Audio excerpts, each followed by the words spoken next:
Hello everyone. I am back in Canada. I was in Florida for a month. Um, it was really chilly when I got back. Oh my God, I could see my breath outside. I wanted to talk about, I had an appointment last night um, for a CT scan of my brain. I don't know if anybody's ever had one, but if you're going to be getting one and you're unsure what to expect, I thought I would talk about my experience. Maybe it'll ease your mind because before I went, I was thinking it was like an MRI, because I'm very claustrophobic. I get anxieties as well. And the reason why I went is because I've been getting a lot of dizziness. And laying down like for too long, because you have to lay down on your back, you cannot move, that would cause me dizziness as well. So I was really, really nervous. But anyways, when I first went there, there were some people already in the waiting room and they all had, the hospital gowns on. So I couldn't find a nurse or like the inscription, where you go, because the way this hospital works is you have an appointment and you go and they already know that you have an appointment and they come out and call your name. Like you don't even have to go and give your Medicare card or anything. So anyways, I went into that waiting room and I was talking with one of the ladies there, and she said that everybody has to put a gown on. And I said, oh, okay, like, are you sure? Because it's just for my head. And she said, yeah. So I was like, okay. So I went and put a gown on anyways. But if it's just for the head, you don't need to. Because when they called my name, the lady said, no, you don't have to, because it's just for the head. But I had to remove my glasses. I had a necklace on. I had earrings. I had to take them out, my nose ring. If you have like a bridge that has metal, anything with metal, you have to take off. So when I first laid down, first of all, it only took 5 minutes. It was really quick, so I was very surprised. But when I first laid down, because it's like a giant donut, right? So it's open on one end, and I thought, okay, that's going to be a lot better for me, for my anxieties and my claustrophobia. I could have got a prescription from a doctor to take like an Ativan or something, but I didn't want to do that, but they do allow you to do that in case if you're really panicking and you need to calm down. They didn't use any contrast, like, the dye that they put in. They didn't need to do that for me. So when I lay down, the bed moves on its own, and then you move up, and I had to close my eyes. So if you are claustrophobic like myself, close your eyes. Is going to make it so much easier, because even though it's open in the back, what's above your head is like really close. So I had my eyes open and I was like, oh no, I didn't want to like focus on being entrapped, is what I felt, because I mean, I can't even put like a blanket over my head. I'm panicking. So I don't know, if anybody has really bad anxieties like me, then just close your eyes. And it was really quick. It wasn't very loud. An MRI, I believe, is very, very loud from what I've heard. But this, you just hear like the whirring sound, whirling. I don't know how to, kind of as it's moving. You hear just that little kind of like a humming, it really was not bad. And then the bed comes out and then you think you're done, but then it goes back in again.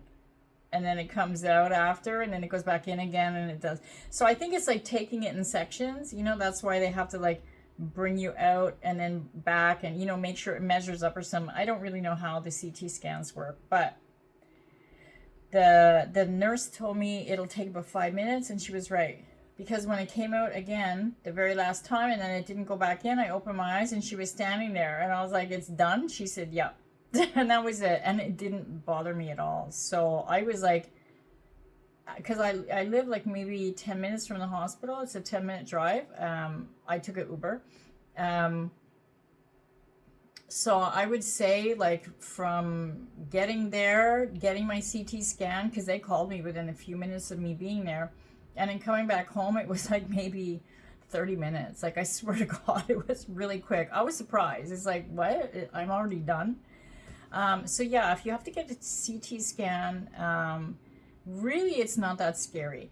I did have one on my abdomen years ago, but I didn't think twice about it because you're going in like feet first, right? So it was like, it was nothing. But the head thing really did concern me because I was like seriously thinking it was like an MRI. But anyway, so I'm crossing my fingers that it's nothing. You know, I think the doctor just wants to rule things out because this was after, you know, being sick in 2020. I don't want to say what it was because, you know, the big C. I don't think you can really say that on YouTube. It might get flagged. I don't know. But yeah, after having that, it's like a constant, I don't want to say vertigo because it's not like the room is spinning, although sometimes I do get that, but it's more like an instability, you know, like I'm kind of rocking on a boat. So I can't really stand up or walk for very long, which it's sad because, you know, I used to go hiking and stuff and I walked everywhere. But, you know, maybe there's even fluid in my ears. I don't know. I did go and see an ENT. He put this, oh my God, that was worse than the CAT scan. It was like I want to say a 3-foot long hose up my nose, and then I could feel it going around and down my throat. Oh my God, I was panicking. I hated it. It did not feel that great. But I mean, it wasn't like painful where it's like, you know, I'm crying or anything. It was just more of like, I did not expect that because he just said he's putting it in my nose. I didn't expect the damn thing to go down my throat. But he couldn't see anything, and he's the one that ordered the CT scan for the head. So I don't know, maybe is there something in the inner ear that he can't see with that scope thing? I have no idea. But I think he wants to just rule out and make sure there's nothing going on there. But, you know, trial and error, like we have to try and figure it out, rule things out. Sorry, that's my landlord's dogs. We have to rule things out, you know, and see what's going on. I am going for NUCA treatments, upper cervical chiropractor. If you're not familiar, they deal with like the first two vertebrae, the axis and the atlas. It's like if you have, like, let's say you have a building with bricks, and then one brick is not right, it's crooked. Well, the rest are going to eventually follow, right? And they're all going to be crooked.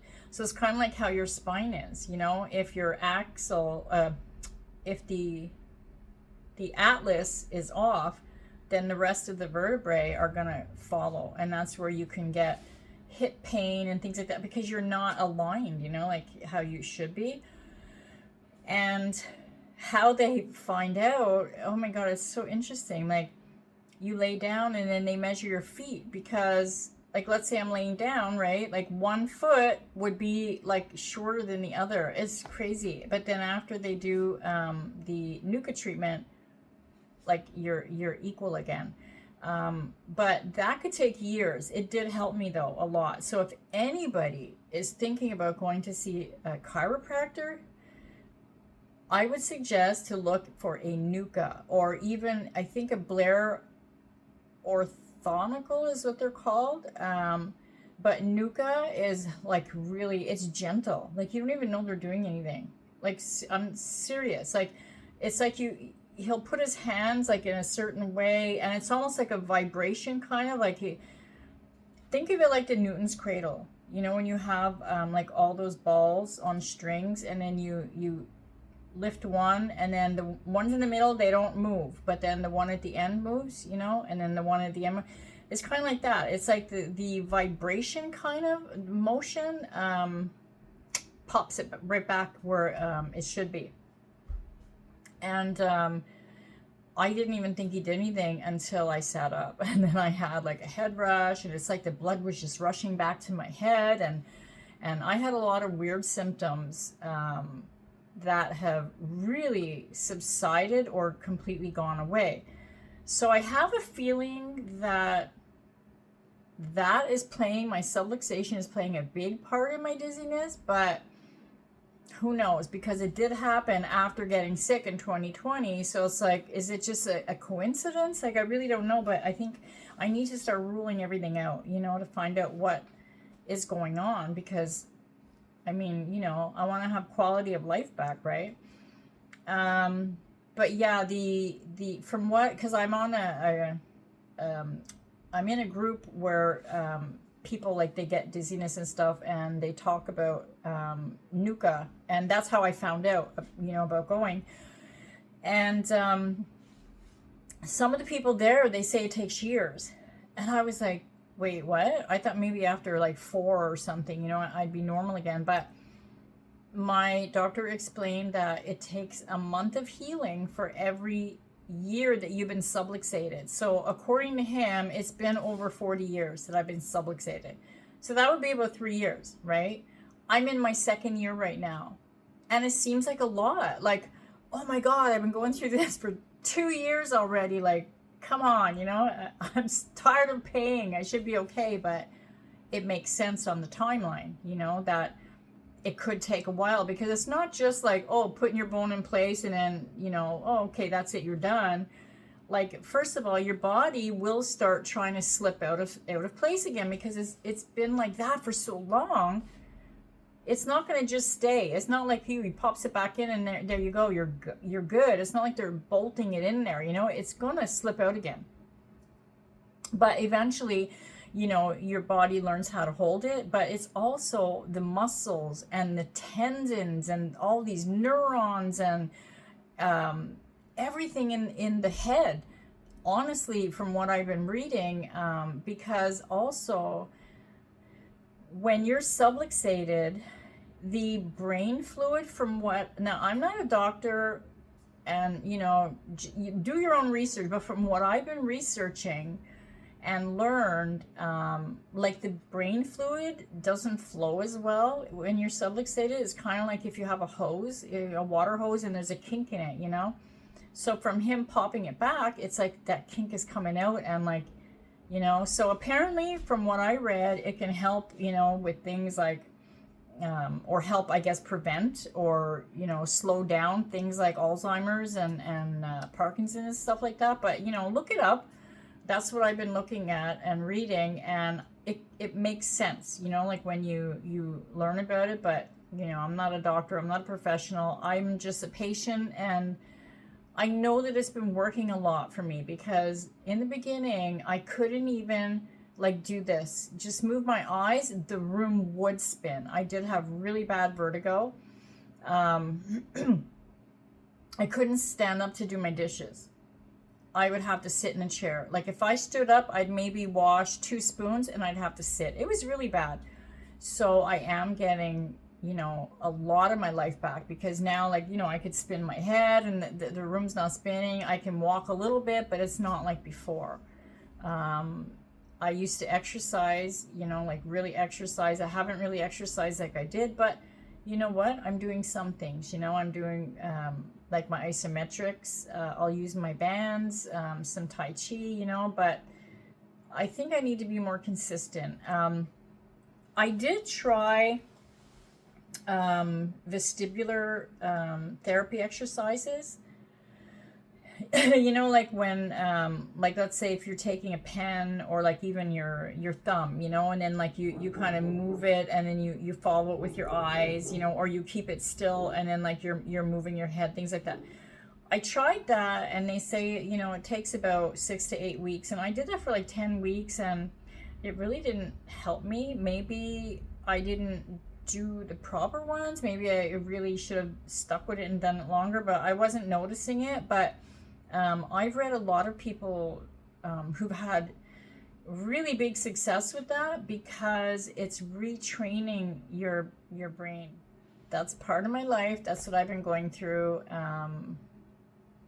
You know, it could have been worse, right? It could have taken me out, and it didn't. I'm still here.